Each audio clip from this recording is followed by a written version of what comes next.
Let's talk about some privacy concerns and switch gears a bit. With so many kids putting their entire life on social media, what are the risks of doing that? For sure, I would say stalking is a big one. And again, there's no more barrier, like we talked about earlier, there's no more barriers of a house anymore or a fence. It's the world, it's digitally. So people around the world are gonna see all of your information. So there's such risk to kids just putting everything out there on social media. You know, I mean, I remember when I put my first paycheck on social media. Now I'm like, oh my gosh, I can't, had my address on it. Right. It had my job's routing information. Like, I don't know, they probably don't want that out. Yeah, I was like, everybody's woo, celebrating. someone steals it or whatever, right? Like they Cash change it, cash it to themselves.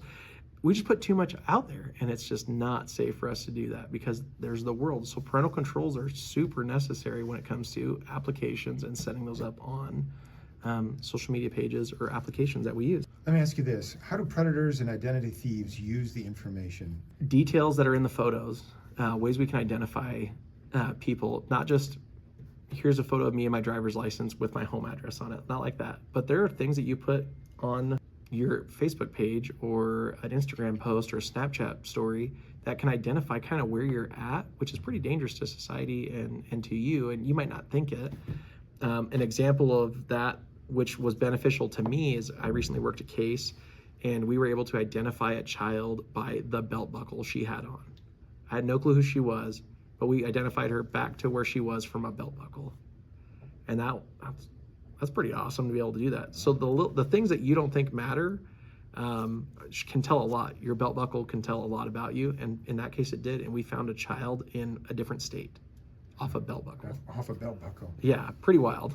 Any other tactics that they use to get personal information or suggestions you have about online privacy for teenage? Spoof calls, spam calls, things of that nature. I definitely don't recommend kids answer calls of people they don't know for sure. Make sure, do some follow through, make sure things are legit. If you get a call and you're not sure if it's spam or not, it's from like a job or whatever that you might be applying for as a new kid. You know, you might get scammed out of providing some banking information, which is not great. We've seen that a couple times.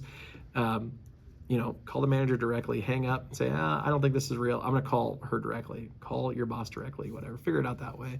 Take some time. Don't just trust everybody right off the bat. Yeah, maybe that's one thing we can all agree. Don't put your banking information online. Yeah, Social absolutely. Security.